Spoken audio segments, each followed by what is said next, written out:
David, how are you encouraged by working on this sermon? Just seeing, like, re-engaging with, like, how deep we've fallen, and nonetheless, when we bring it to light, like, how God still forgives us. So. Jeremy? I was encouraged by just this idea that God's gracious, even with really, really terrible sins. So, yeah. Yeah, kind of the same thing. Just even your title, it happens to the best of us, and then highlighting how David is the best of us, and just that grievousness of the sin that he fell into, and just was encouraging. Yeah, Dave, I appreciate the word. My takeaway is just to beware of how real that danger is and of self-autonomy. So, Yeah, for me, it was kind of the combination between, like, we know it theologically, but what do we do with it? And then that was kind of answered in a really encouraging way at your gospel connection, to say, like, this is why we don't have to. So corrective in that I shouldn't try to hide it up with a motivation of why I shouldn't, with the gospel connection that he will. That idea that we all have that big step in our resume, but by God's grace in Jesus Christ, our sins are covered by Jesus. That was very encouraging to me.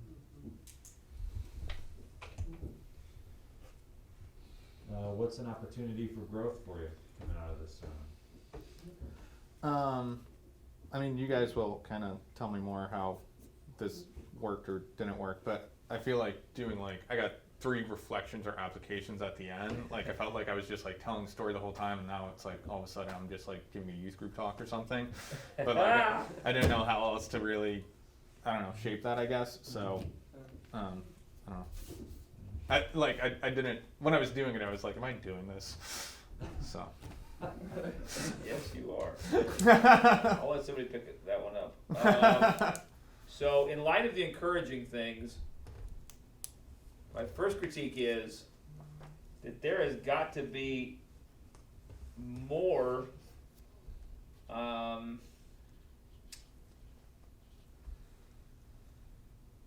mention of the repercussions. That there's repercussions coming. You don't have to, like, preach the next passage, but the way that you so laid into, like, the grace of God here, it was kind of like God sees it, but he takes care of it in Jesus, so it doesn't matter. It's kind of the way it came across. And I know you don't think that. And you did go like, and God sees, but then it was just kind of like the way you ended it. It was like, but Jesus just takes care of it. So it was like, oh, okay. So I could imagine very easily having felt convicted of sin and then going, thank God for Jesus. And go, whoo, don't have to worry about that anymore. Because there are no repercussions in this story. Right. So just playing the hand that, like, this is going to destroy his kingdom. Yeah, something like that, for sure. And then say, like, there might be painful consequences in your life. Right. Then still landing on the kind of thing. Yeah, same thing. I didn't know how to phrase it. I was kind of going towards maybe your tone wasn't like there's a seriousness and weightiness here, and I didn't quite get that, but maybe it was because, like Jeremy was saying, you weren't hit, like the severity of the consequences or something weren't there, but just kind of like something like that was missing a bit for me. One of my comments here, Dave, by way of something that could be improved, comes right on the heels of something I thought you did well, but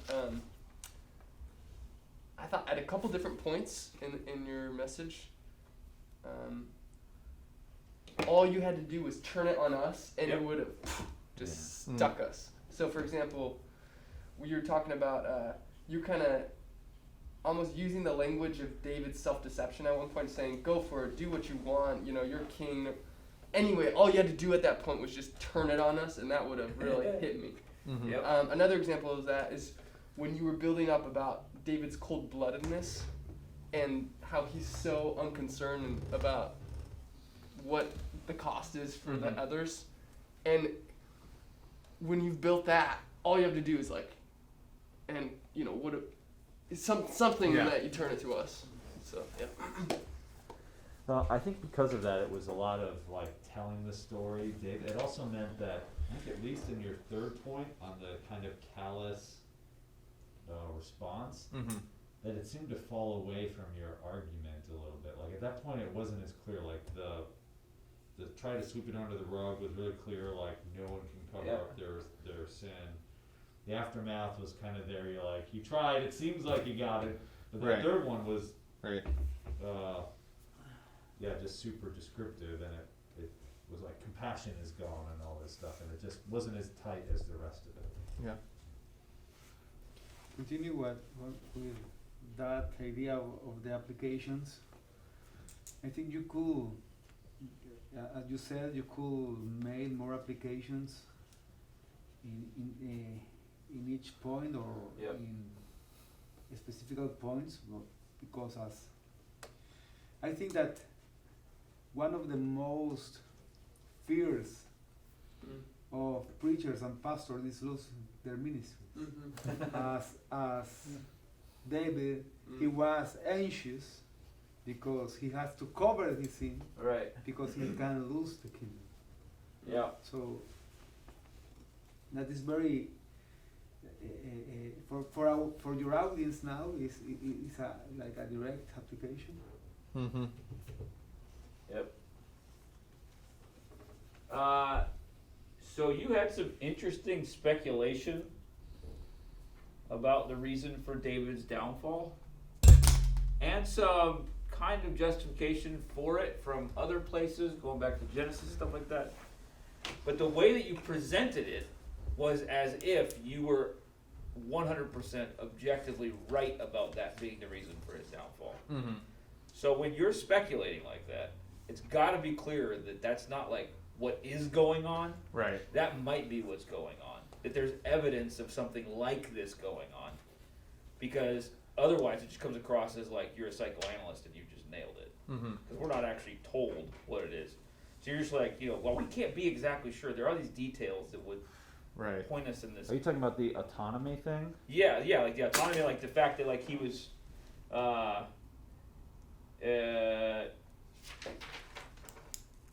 yeah, just the reasons for his mentality and all that kind of stuff. Yeah, there was some interesting stuff there. It just came across way too strong, as if that's what the case was. Right. Yeah, I would agree with that also. I wasn't so sure if I was sold on, just as sure as you were about the autonomy thing, but yeah, also the application dump at the end, just like, it would have served, I think, better for you if you were applying that throughout the sermon and then making it stick to us, just letting us feel the weight of that, Yeah. what's going on there. Yeah, at least it didn't feel like it was beneficial to have it at the end. Like, oh, that makes sense why you put it at the end. It's like, Mhm. why don't you just pepper those in? Mm-hmm. Really? Yeah, related with the end of it, with the 3 reflections. I mean, at first I was like, oh, this is unique and different, and I think the pace change kind of hurt a little bit, Mm-hmm. and maybe there's no way around that with the kind of structure of it, but it detracted for me from your gospel connection. So just in us talking about it here, I see why now more you went with the thing about we don't have to cover. That's a great connection, but I actually didn't pick it up as much in that, maybe because of the pace change or something. I don't know. I don't know why this is. So it might not be a great critique for you. It felt like the gears grinded a little moving to the gospel connection. Yeah. Like it was, and I can't put my finger on exactly what it was, because you said like, yeah, he penned Psalm 32 after this, and Paul quotes this, but yeah, I'm not sure, like, other than the fact that it was quoted, I can't put my finger on why, it just, There was just wasn't nearly enough setup. yeah. Talk about that with like jokes or whatever. It was just like you landed the punchline, like boom, Psalm 32, Paul quotes it, and you're like, whoa, holy smokes! Like there was no setup for it. You just kind of went to it too quick. I agree. I was like, whoa, you gotta almost get jolted out of it. 'Cause you're like, wait, who's Paul? And by the end, like, it was kind of landing, Yeah. but the initial was just like, oh yeah, like it just was, yeah. Yep. So I think that, yeah, that could be it. It was abrupt. Yep. Yes, I think this is going to be a minor feedback, but at the beginning, I thought that your main point was even the best of us all, but then you quote your actual main point, and that for me that made me confused for a little bit, but. Okay.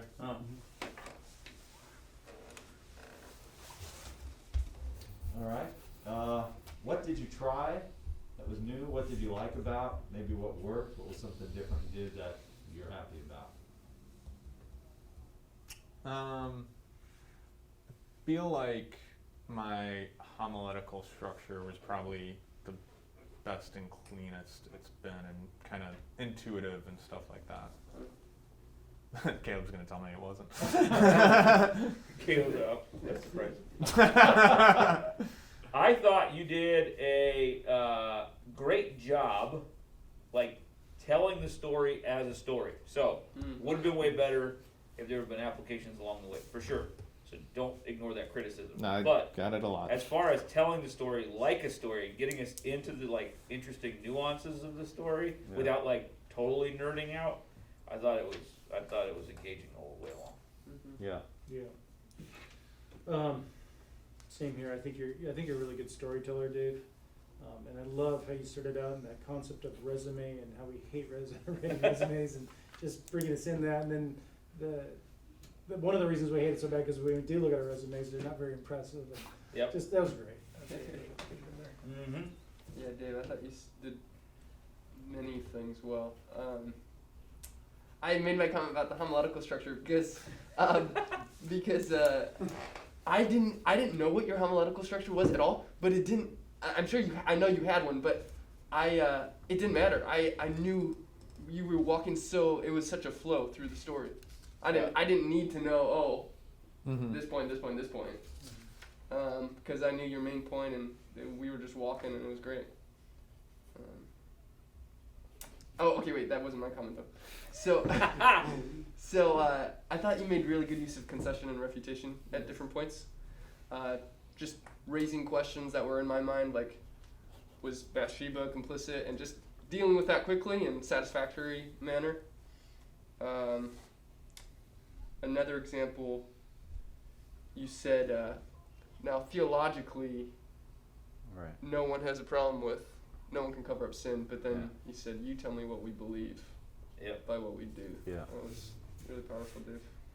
You used some of your key phrases, like in your argument or just from your intro, really well throughout. Like, especially early, like you can't cover up the sin. Now, I know you agree with, again, like what he said, like you kind of called back to it there. But the best of us, it happens to the best of us. He was the best of us. You said that a bunch of times. And then, like in your third point, you turned it really well. You were like, he was the best of us, and sin got the best of him. Oh yeah, that was the line right there. And then also, like, no one can cover up their sin, but like you did something with that, like at the end, like he covered it up, right? He didn't have. So you turned some of these phrases in a really interesting way. You didn't use them so much that it was like, oh my gosh, like he's beating us. But it was enough to like keep us like, oh yeah, like it was satisfying to hear it throughout. I really like the way you start the sermon with your introduction, with the resume idea, then how you move to the context, and then to the title, to the main point, how you thread all that scenes. That was awesome.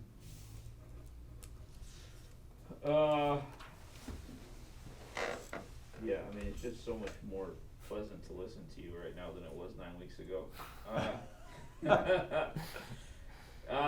So I thought it was good. I don't know, lots of mine have been said, but for example, like when you were, I think what was good was you didn't belabor anything.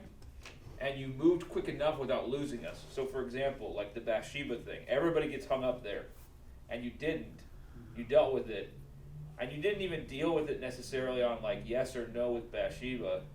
You said the focus isn't on her, it's on him. So it's like, oh, okay, so it's this helpful like sideways criticism of anybody who wants to focus on the Bathsheba part of it, because she's not the focus, David is. Right. While essentially arguing, because I think that she's completely innocent. Yeah. And you argued enough to make it kind of like you kind of tilted your hand, and you're like, dude, this is the king. He's just taking whatever he wants without like going all in on that argument. And the same thing with like Uriah, the 2 rounds.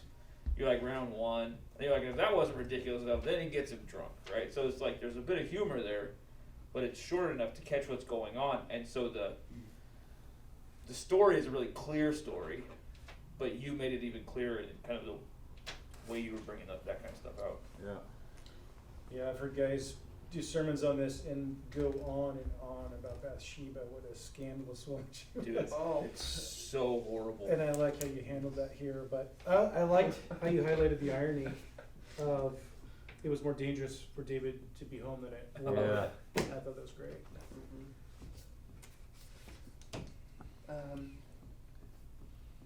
Did you also, the ways you appealed to pathos at different points in the sermon were powerful. I sort of mentioned them earlier, but in the moment of building up David's kind of autonomous sinfulness and talking about, I think you were putting in his mouth like the thoughts that he could have had. That was powerful. And then also when you talked about the cold-bloodedness of David, that was, again, I was right there with you. So it was powerful. I thought you applied the cover-up element well to us, because again, we're not, like you used it to talk about controlling the story of our sin. So to say like you might not have an opportunity where like you can, bury somebody in the Chicago River, but you're gonna minimize it. You're gonna say I was limited, like, and these are ways that we like are trying to either minimize it or get rid of it in a different kind of way so that it's not found out. So I thought that was a good way of applying it at that point, even though we railed you for not applying earlier. You did it there. Well, there are many good things that you did, and but I don't know if you did this consciously, but I like a way that you present the ethos in a way of contrast. That when you say that Uriah had more self-domain, drunk than David is sober, so that was a great move. Yep. Yes.